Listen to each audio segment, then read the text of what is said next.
Hi, my name is Pete Gioia. Welcome to Portland, and this is America's Security Guard.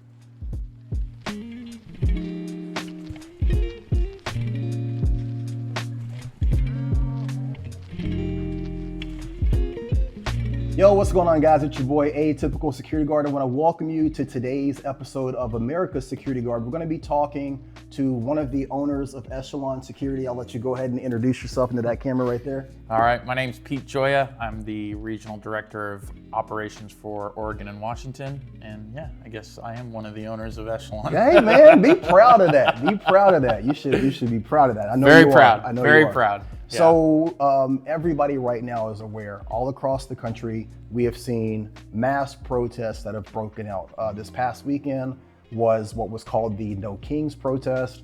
Over the past couple of months since the inauguration of the president, we've seen multiple protests that have sprang up. Here in Portland, protests are I would say like almost a weekly or a monthly thing. And today, Pete and I are going to be talking about our experience working in the 2020 protests that ultimately became what's known as the Summer of Love riots. It's very important for private security guards. Hopefully, if you're watching this video, you're following this channel, you are in the private security guard industry. It's very important to understand a couple of the safety things that go along with working in private security, especially if you're working in the executive protection area of that kind of a detail in the protest. And so Pete thought it would be a great idea for us to just sit down today, kind of share our experiences, and maybe through some of the things that we've experienced and gone through, it can help you guys, because this is a aspect of the industry that I really think we're going to see explosive growth over the next couple of years. It doesn't seem that the desire to protest is going to change here in Portland, and it's going to probably continue to be a big issue throughout the country. And for the most part, it seems like this is something that we're going to be dealing with. So news agencies, private businesses, apartment complexes, hotels, various aspects of industry just in society is going to be looking to private security to fill those gaps, because a lot of law enforcement departments are simply taking the stance that we're not getting involved. So that opens up a lot of opportunity for private security. Our biggest concern is that, having worked in that environment, we know how dangerous it can be. And we know how quickly something very mundane, very, very small, very simple can turn into a major issue. So what are kind of your thoughts on what's going on right now in terms of the protests, not just here in Portland, but across the country? Just kind of what's your feeling on that from a security aspect?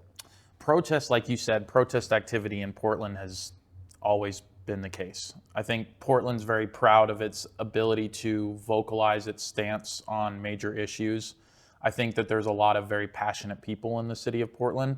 And so that being the foundation of why you see these movements happening all the time in the Portland area, I think that's great. Yeah. I think it's great that we live in a city where people are invigorated with that feeling of, I need to go out there, I need to vocalize my thoughts, I need to let people know what my stance is, and I think that's great. Yeah. And from a security standpoint, when it comes to peaceful protests, there's a lot there when it comes to the standard executive protection work. It really depends on what type of detail you're doing as well. Like you mentioned, there's a handful of ones. My biggest experience is with local news agencies and national news agencies. So from that standpoint, your MO in those details is, I'm in charge of the reporter and I'm in charge of the camera person.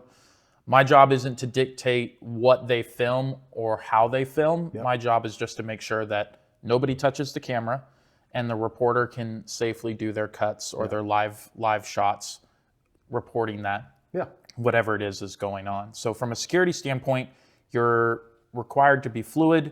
You need to be flexible with your client, because they are the ones essentially running the show. They're the ones that are telling you, hey, we're going to go here, we're going to go there. And so you don't have the ability to do in advance. You don't have the ability to have a structured schedule of, all right, from these 15 minutes, we're doing this, doing that. No, you have to be very fluid. And with that fluidity, you need some good rapport with the people that you're working with, and the rapport of the people that you're going to be surrounded by. Because people kind of get turned off a little bit when they see a camera and a reporter doing what they're doing, Yeah. people either will have one or two reactions. Number one, they'll get aggressive with the camera or the reporter, like, why are you filming this? What are you doing? Are you telling our side of the story? Or two, you get people who take advantage of this as a silly opportunity to jump in front of your shot, or make a explicit gesture in the camera, and you can't say something crazy. You're live on the on Channel 6 News. So those are the types of situations that you run into when it comes to the peaceful protests, and your job really is incorporated around I'm with the camera person, or I'm with the reporter, and you usually in those details you need 2 or 3 trained individuals to fully have a secure group. When you talk about training, that's a great segue, because we talk about the lack of training across the board, and that's just in everyday patrol security, right? When you're talking about protests, now everything is exasperated, and the same issues that would be a problem in a patrol capacity now become even more amplified.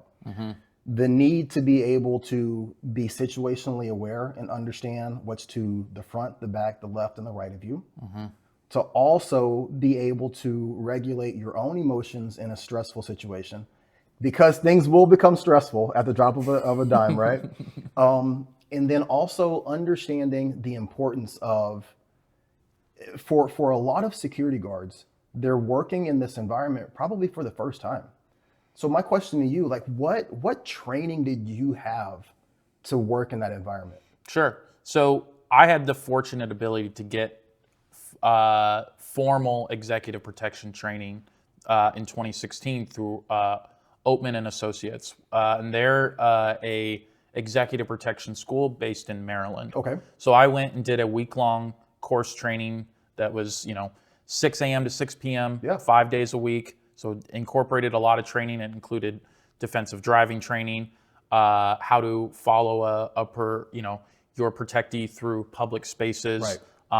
Lot of book work. A lot of experts came in and gave their opinions on it. People who had worked in presidential details or had worked for the Secret Service.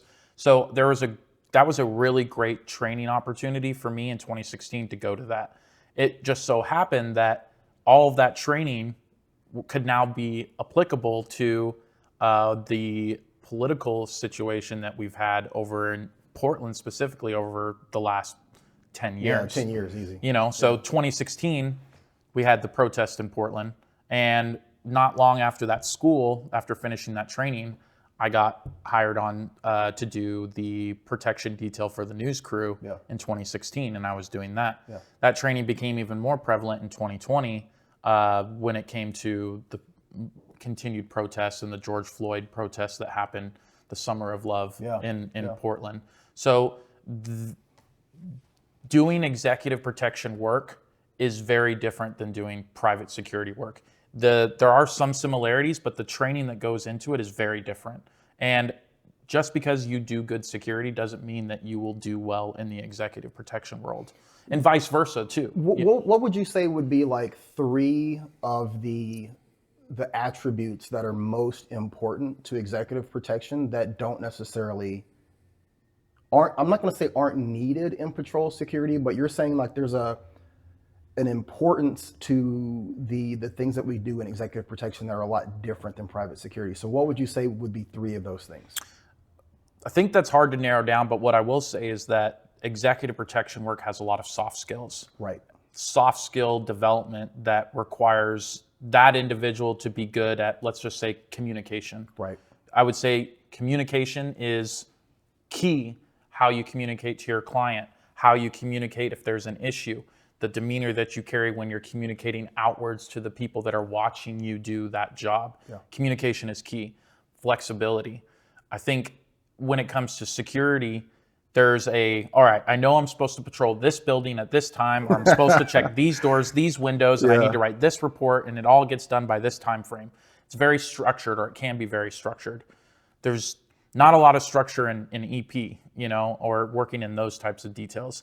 It's, I show up, we do our brief, and then 5 minutes into it, the whole plan's out the window, and now we're on fluid motion. You know what a perfect example of that is? Like the first night that I was going to do executive protection for the news agencies, I reached out to my supervisor and I'm like, I'm going to be honest with you. I don't know what I'm doing here.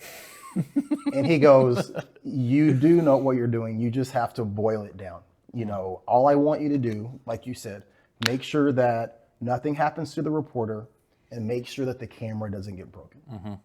Aside from that, be as safe as possible and do what you can to get these people from point A to point B. However, understand that you don't get to dictate what they do, where they go, or how they get there. And he was like, if you just stick to that, you'll be fine. So I'm like, okay.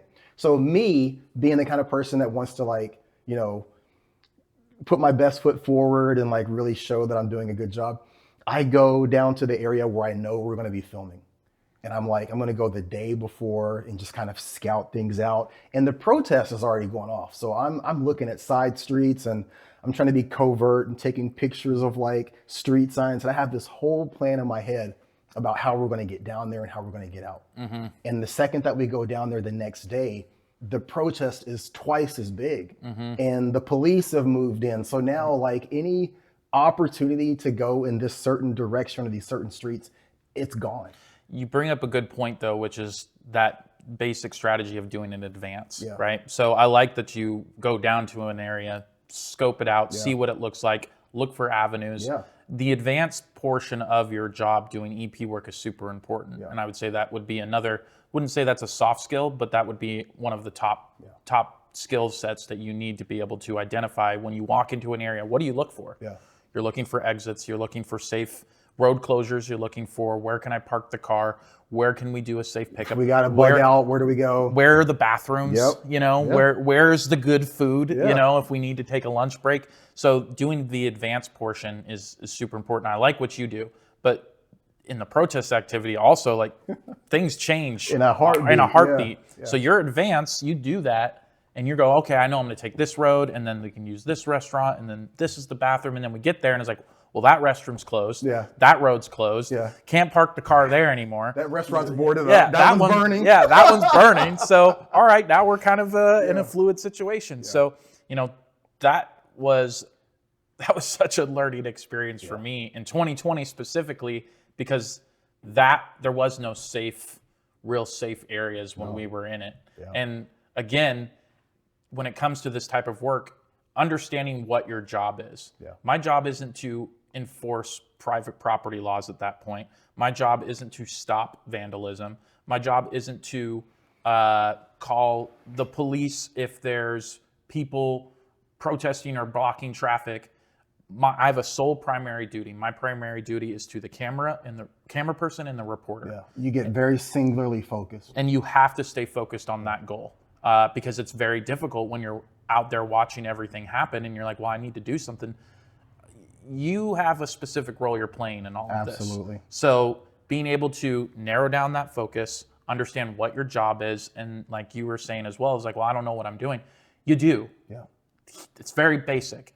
But there's sub details in there that you'll end up learning as you go through that experience. I think that one of the hardest things for me to accept, and you made a great point, like you're not here to do X, Y, and Z. If you're working in private security, or if you're in law enforcement, or if you're former military, or you're just I'm going to say this with no disrespect to anybody that protests. If you're on the opposite side and you're just a sane, sober person, it is so difficult to watch things happen in front of you that you know are wrong. It was so hard for me to watch people break windows. It was hard for me to watch people set buildings on fire or cars on fire or assault people. And this is all happening literally within arm's reach. And so to tell yourself, this is not my problem, this is not my issue, this is not why I'm here, that is really hard to turn that off. And that's why we saw so many security guards in 2020 that found themselves getting caught up. There was the guy in Denver that ended up pulling his firearm. He worked for Pinkerton, I believe, doing news detail just like we were doing. The guy in Seattle? That disarmed that. The guy in Denver actually shot the protester in the face. I don't know what happened to him. But yeah, like that's something that, short of having very specific training for EP work or getting the quick on the job training like a lot of us did, That's very difficult to understand and to be able to validate and quantify that. How did you handle the stuff that you saw? Like, how did you handle going home at night and being able to turn it off? I had a really hard time with that. Oh yeah, I mean, compartmentalization is part of that, and that's not. I'm not advocating for that as a healthy approach to dealing with those things, because the things that you did see or were exposed to, it's traumatic no matter what way you try to chop it up. I could be some hardcore, seen it, been in war kind of guy, and you go into that type of environment and there's going to be some traumatic effects that happen. So for me, it was continuously focusing on, all right, what was my mission? Did I accomplish my mission? Did I do a good job? Did everybody that I was responsible for get home safe tonight? If the answer was yes, I did a good job. The BS that came from the periphery of all of that, compartmentalize that into something different. But you compound that into 120, 130 days of doing that over and over and over again, like I know you and I did. It stresses a whole nother issue that I've become more passionate about with the private security industry specifically, is access to mental health services. 100%. I've been especially over these last couple of years, and not taking the protest activity out of context, but even just in the private security world in general, that's a whole nother topic that I feel like deserves its own conversation. In that. So I sought out mental health services and it was beneficial for me. I'm an advocate for it. So that's one other way that I learned to compartmentalize and process some of that, is through additional help. But I've also been doing this for a long time. And I knew that as long as I got everybody home safe, everybody I was responsible for made it through the night, and the news was able to get what they did, and all right, my job was done. And I take a lot of pride and accomplishment in being able to do my job correctly and doing it well. Well, here we are in 2025. We've come full circle. And so now we're right back where we started. You and I are, what I would say, are in different places than we were in 2020. We're not necessarily looking to go back into that environment or be a part of that. For the security guards who are in Portland, security guards who are across the country who might find themselves in their first executive protection role working in a protest, what would be 3 things that you would say to them to really focus on for them to be safe? Your equipment. Okay. What kind of equipment are you bringing out with you? Because having equipment for yourself so you can still do your job, whether that's being, so you can see or you can breathe. So having the correct equipment. One thing that I was really appreciative of with the detail that I went out with in 2020 and 2016 is everyone had a go pack. And in that go pack, we had baby oil, baby soap. We had baby oil, baby oil and soap. And, we had all of this great equipment. The gas masks were a big deal. The baby soap was a big deal. We had first aid. We had extra gloves. We had flashlights, we had water, we had food, and it was all compacted into a bag. And I felt prepared. So in any situation that I walked into, feeling prepared with the gear that you have would be number 1. Okay. Number 2 would be check yourself. Check your own demeanor. Check your own ability to be calm in those situations. If you had a really bad day, or if you're fighting with your significant other at home, out. or if your kids are sick, or if there's something significant happening in your life that's going to distract you from being able to stay focused in that environment, you need to reevaluate your position, because you need to be able to walk into that and be 100% focused. Because this is people's lives, and this is a fluid situation. This is a political movement. You're on public streets, you're amongst things that are on live television. So there's a different mentality that needs to be in place for that. And then the third is seek some type of formal training, whether that's through an accredited group or that's through your own organization. If they offer some type of in-house training for executive protection, please go through some type of formal training. Just because you do private security and you may do private security very well doesn't mean that you can do executive protection well. There are other skills that need to be focused in on. There are other soft skills that need to be developed that you can't develop necessarily through just doing private security. So equipment, communication, training, know your own body, know where you're at, know your mentality. Those are the three things that I would, say that that's crucial to walk in. In preparation for this conversation, I was thinking about my attire and my go bag when I first started, which would have been in like July of 2020 versus where everything was in January of 2021. Mm-hmm. First time I went out, multiple magazines of ammunition, plate carrier, concealed plate carrier. I'm wearing tactical boots, very heavy jacket, and by the time I finished, I'm wearing sneakers. My go bag is 2 gas masks, a couple of the extra respirator inserts, probably 5 to 6 bottles of water to be able to flush my own eyes out or the eyes out of the people that were around me. The Johnson & Johnson's baby soap, not oil, right? The Johnson & Johnson's baby soap, that's very good at helping getting the OC out of your eyes. And then just being as comfortable as possible. Because again, the thought process for me, and I think for a lot of younger, newer security guards, when I say younger, I don't mean in age, I mean in time of the industry. You think of this, especially in Portland, where we had Homeland Security, Portland Police Bureau, the Sheriff's Department, and then you had the federal group that was here.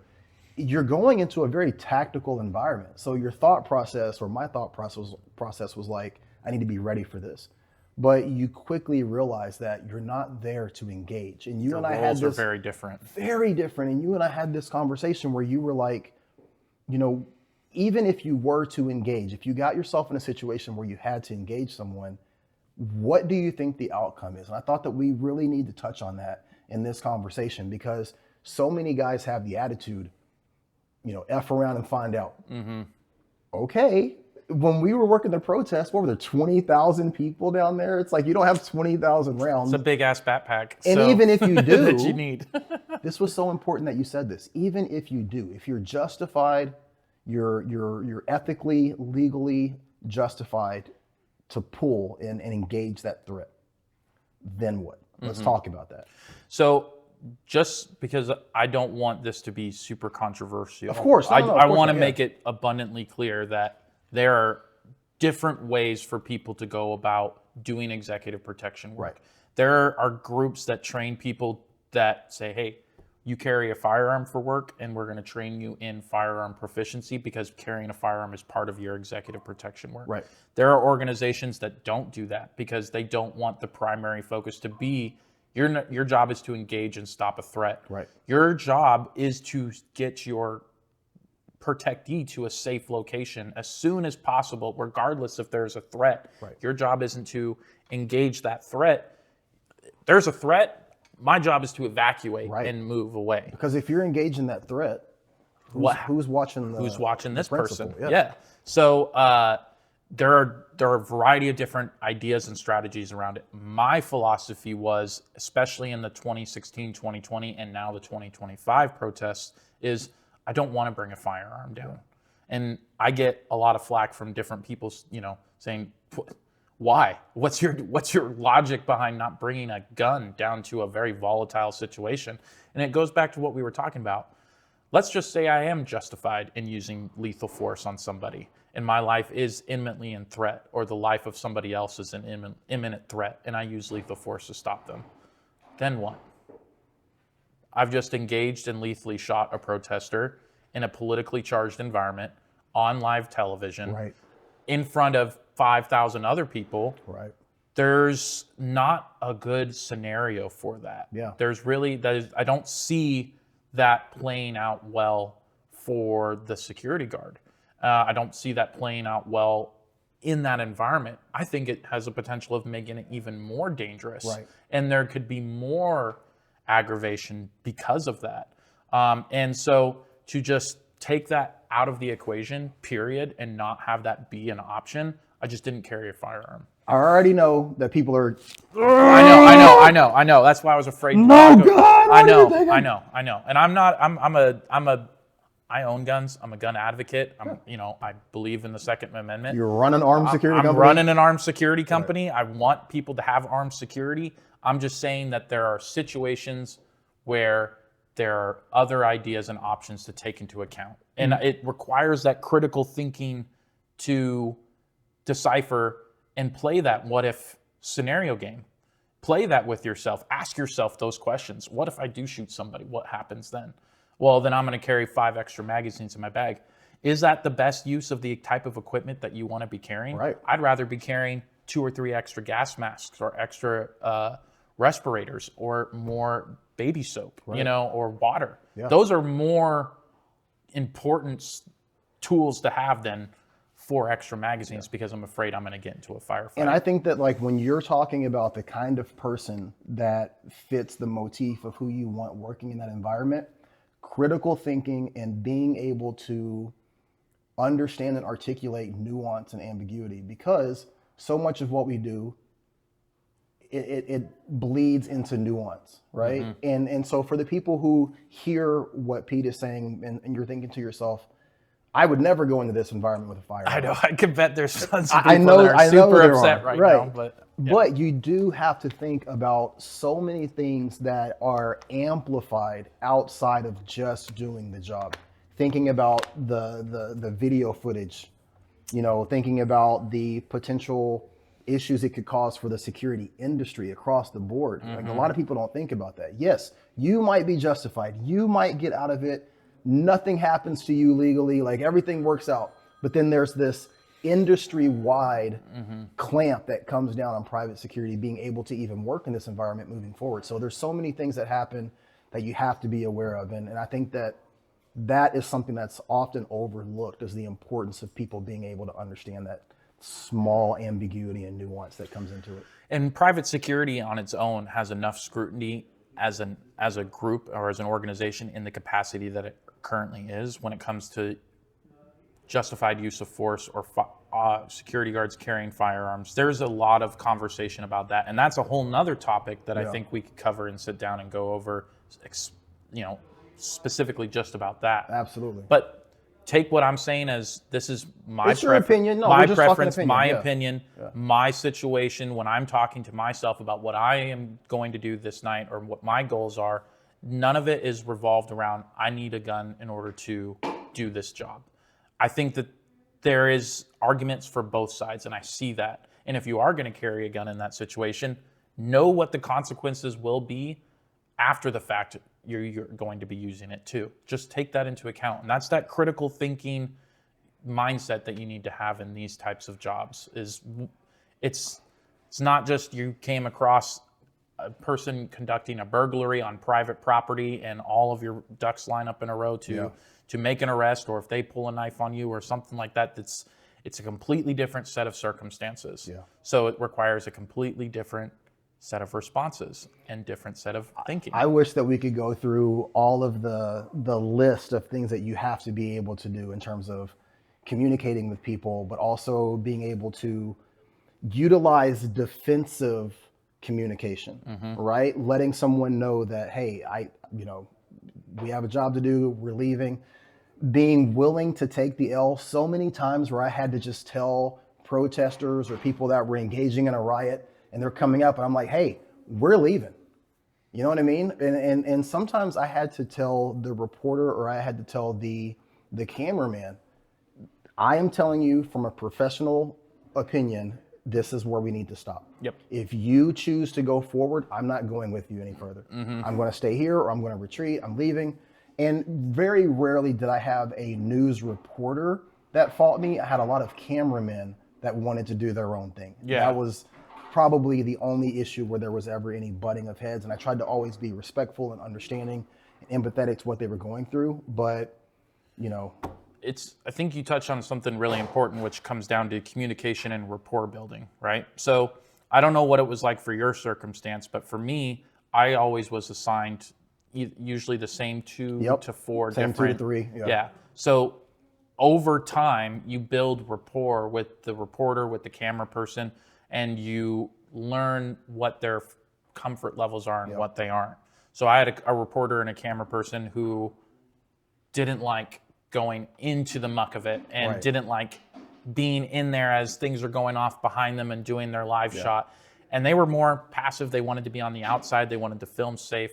And I was like, great, awesome. Then I had another group that was the exact opposite. Yeah. They were always cowboys. We're going in, and we're going in hot. Yeah, they're like the crew from Twister. Yeah, they're like, ah! Yeah, that's exactly what it was. And so, in the national news agencies that I did, they were very similar to that too. I mean, they just got on a plane and had a 6-hour flight to come into Portland to film this. You better believe you think they're going to go stand, 2 blocks away and do that? Right. Nope, we're on the front lines with that. So, and being able to engage in that environment, because at the end of the day, you can draw a hard line, like, hey, this isn't a safe environment anymore, and we need to leave. Knowing when to call that, because remember, this is a news agency that has a producer on the other end that's saying, we need this content, you need to be here for this live shot. There are thousands of people watching our news network that are depending on you to get this answer. They didn't want to hear it. They don't want to hear that. So you have to, if you're going to make that call, stand firm in that call that you're making, and know that there's a catalyst of events that happen because of that call. So a great thing that we can take, a great nugget of information, is that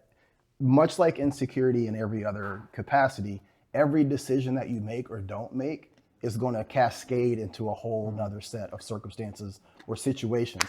I made that call twice. So from July all the way to, I'd say, February of 2021, I only made that call twice. And I saw guys that got removed from the detail that were trying to be too, I don't want to say controlling, but trying to dictate what the cameraman or the gotta have that flexibility. You have to have that flexibility. And this is where communication with the people that are above you is so important. I would get to the news station about 30 to 45 minutes earlier, and I would try to talk to the lead producer. I would try to talk to some of the directors, kind of the bigwigs that were there, and just share my concerns, because these people were never going down.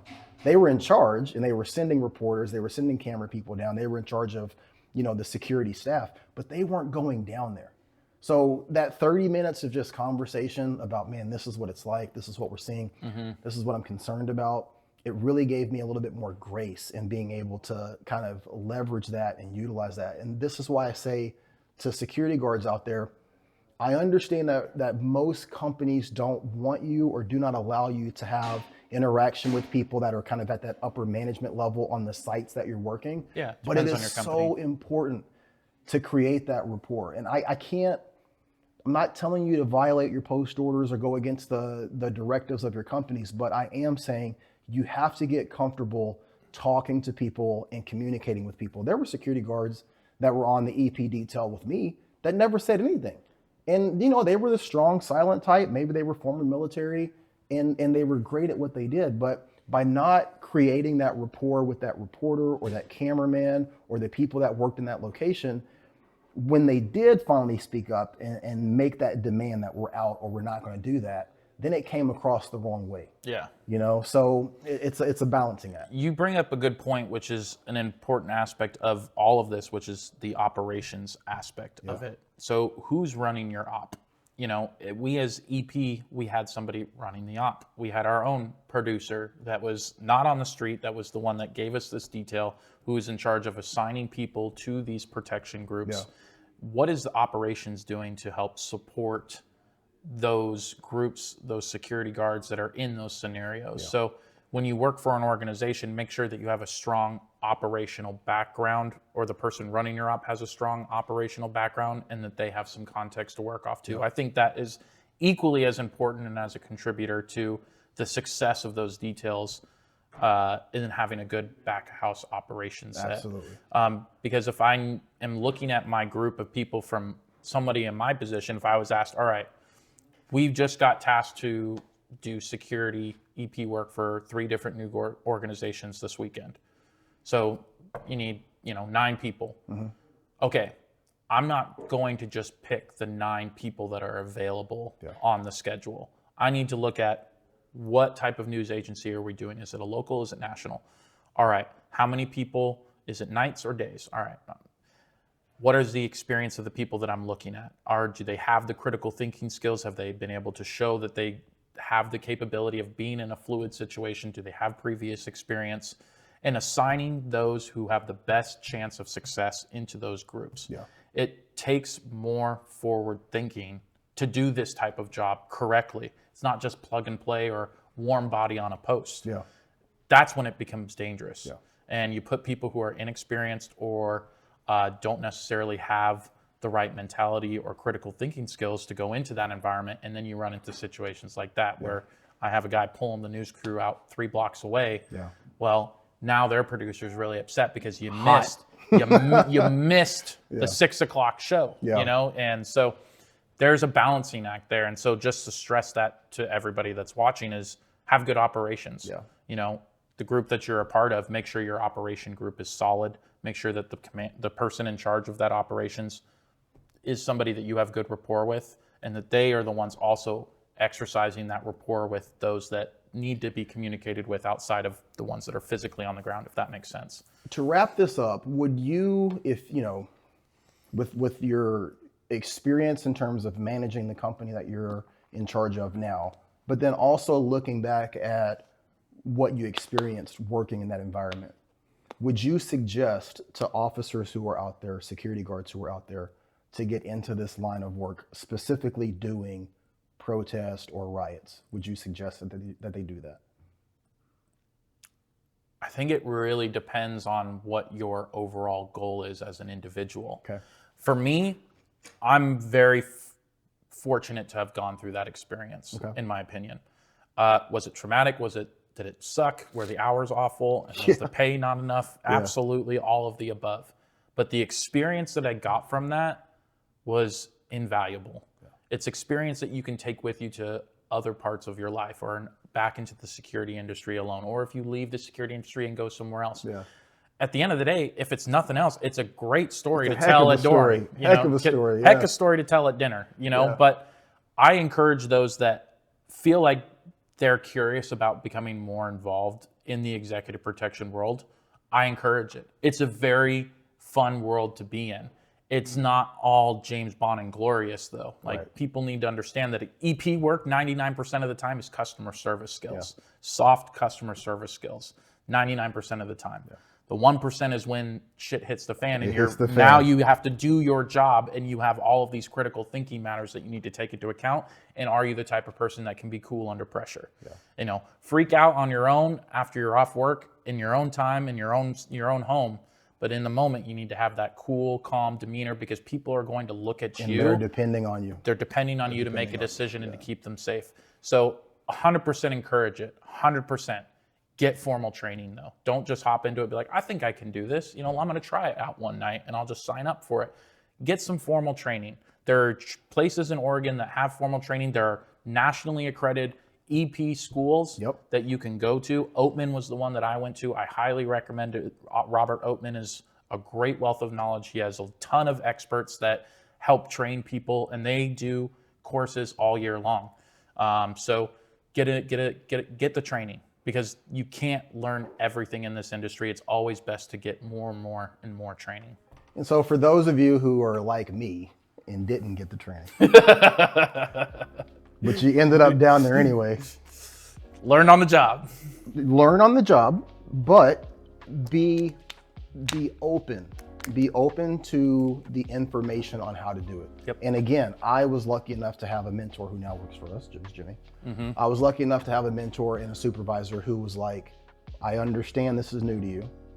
These are the 3 to 4 things I want you to focus on. Mm-hmm. Do these 3 to 4 things and be your professional self, and you're gonna be fine. Yeah. And call me if there's a problem. Yeah. So be open, be willing to learn, to listen, and just be humble. I think being humble is probably one of the most important things. You're not John Wick, you're not Rambo, you're not gonna go out there and make people do anything. Mm-hmm. So you have to have the right mentality when you're in that environment, because it can go south. Yeah, and to give a quick shout out, you know, I had a great mentor and trainer in the 2016-2020 protests, Scott Castleman. Yeah. And he is really good at what he does. and he's very good at piecing together those details, having the correct equipment, knowing the client and assigning the correct people to that client. Scott was the best person I could have worked for at that time to make sure that I was successful. And we were just, to this day, we text back and forth, and I was texting him over the weekend being like, hey, thinking about you guys. I heard his voice on a live shot on the news, and I was like, hey, heard you in the background, be safe out there. So he's still out there doing it. And I encourage people that there are opportunities out there to learn. Get with the right people to learn and be open-minded, like you said, and be safe. Be safe. Pleasure. Dude, pleasure's all mine, man. This was fun. I want to do it again. Thanks a lot, guys. Take care. Thank you.